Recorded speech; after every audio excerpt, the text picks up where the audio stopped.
प्रथम उपस्थित सर्व समाज बांधवांना जे आदिवासी आणि देशाच्या 80व्या स्वातंत्र्य दिनाच्या सर्वांना हार्दिक शुभेच्छा।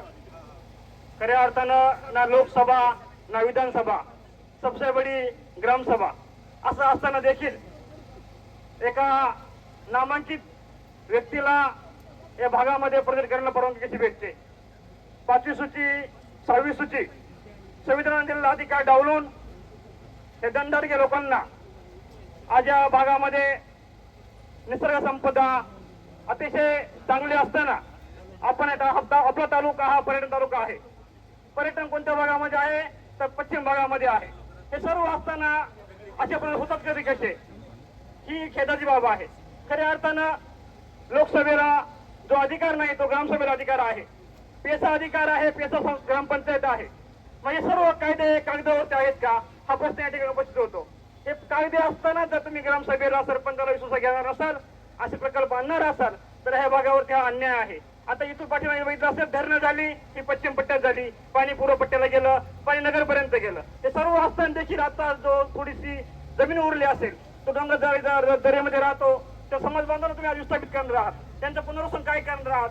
आणि हा जो प्रकल्प होणार आहे त्या प्रकल्पातून जे दुष्परिणाम होणार आहे त्या अहवालामध्ये लिहिलं आहे की ह्या प्रकल्पापासून कॅन्सर हा आजार होऊ शकतो, तुमचा मलेरिया आजार होऊ शकतो, थंडी ताप होऊ शकतो, टायफॉइड होऊ शकतो, असं स्पष्ट उल्लेख आहे। तरीही या सर्व गोष्टी अंधारात ठेवून या प्रशासनानं या शासनानं हा प्रकल्प या ठिकाणी लादण्याचा प्रयत्न केलेला आहे। हा प्रकल्प होणार नाही यासाठी सर्व तालुक्यानं एकत्र येण्याची गरज आहे। आज आडोशी जात्यामध्ये आहे, माणसघाट सुपामध्ये आहे, दारेघाट सुपामध्ये आहे। या सर्व समाज बांधवांनी विनंती आहे की आपण फक्त आडोशी आहे म्हणून सोडून देऊ नका। आज आडोशीचा जात्यामध्ये गेलेला आहे, माणसघाट सुपात ठेवलेला आहे। आडोशीवर जर पाय रोवला तर पुढच्या वेळेला नक्कीच माणसघाटामध्ये हा प्रकल्प होईल, ही या ठिकाणी तुम्हाला खात्री देतो। म्हणून आजच आपण असलेली एकूण सुनावणी रद्द कशी होईल यासाठी आपण प्रयत्न करत आहोत। सन्माननीय आमचे मित्र सुरेश वाजगे या ठिकाणी उपस्थित बसलेले आहेत, त्यांनाही मी धन्यवाद देतो। खऱ्या अर्थानं हा समाज आणि हा तालुका एकत्र करण्याचं काम असं जोडणे केलेलं आहे। पश्चिम भाग आणि पूर्व भाग एकत्र जोडण्याचं काम सुरू जोडणे केलेलं आहे। मी आज पुन्हा एकदा सर्व समाज बांधवांना विनंती करतो की हा प्रकल्प रद्द कसा होईल यासाठी आपण प्रयत्न करावे।